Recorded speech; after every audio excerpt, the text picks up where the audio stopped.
אלון אלון בשטח. שלום, כאן אלון. עכשיו אנחנו נמצאים ברחוב בראשון לציון ליד קניון הזהב.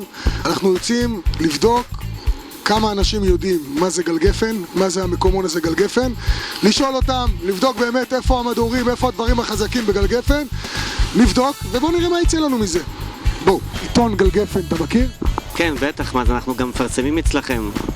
העיתון הכי טוב בארץ, אם אתה רוצה לקנות דירה, או העיתון הכי ממצא, יותר מידיעות אחרונות היה שחיפשתי דירה, חיפשתי בגלגפן. קניתי בית דרך העיתון. וגם קניתי דירה, וגם חיפשתי כמובן עובדי ניקיון לבניין שלנו, שאני בוועד הבית, ואני מפרגנת לעיתון הזה, וכל מה שאני רוצה דבר ראשון, דרך העיתון, גלגפן. אחלה עיתון, יש שם דירות, יש שם בעצם פרסום, עבודות. פרסמתי מכונית ונמכרה די מהר.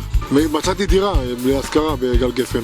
בנושא הדירות, לחפש דירות, רכבים. גם הודעות דרושים, כל מיני פרסומים של אנשים שרוצים לפרסם את עצמם לעבודה. כולם אוהבים לקחת את זה לבית ולהסתכל ולעיין ולקרוא. הרבה מסתכלים במיוחד על ההתחלה, על כל הפרסומים, על כל הדברים האלה. בתור תושב ראשון אז טוב לראות את הגלגפן. יש הרבה דברים מעניינים, יש הרבה פרסומים מעניינים, הרבה מבצעים, הרבה הנחות, במיוחד בקטע של הנדל"ן באמת, הרבה פעמים מצאתי שכירויות טובות.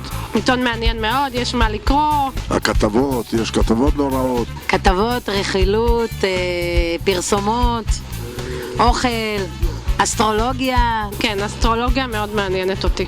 את המדור אסטרולוגיה, את הכתבות על העירייה, כל מיני כתבות. עיתון טוב, מפורסם טוב, עובד. אנחנו מפרסמים כמה פעמים ויש הצלחה גדולה. אני חושב שפרסום ושיווק זה משהו שמאוד חשוב לכל בית עסק, לאו דווקא רק גלגפן. כל פרסום בעיתון נותן לנו עוד תפוקה חזקה יותר, כמות של לקוחות גדולים יותר, חבל על הזמן. שמעתי שזה מקומון שהרבה מכירים אותו, הרבה מדברים עליו, ולי חשוב לגייס עובדים טובים, פניתי אליכם. איך הייתם מרוצים מהחשיפה והפרסום? מאוד. זה הביא לנו הרבה לקוחות. מפרסם ללא סוף, מקבל את השירות הכי טוב, את השירות האדיב. מקומון מדהים, מקומון שפונה להרבה קהל, האמת שממש טוב. מעניין, יש דברים מעניינים, טוב לראות אותו. נותנת לנו בינגו במטרה. שווה. אני פתחתי כמה עולמות בחיי ועבדתי רק עם גלגפן, וגלגפן עושה את העבודה כמו שצריך.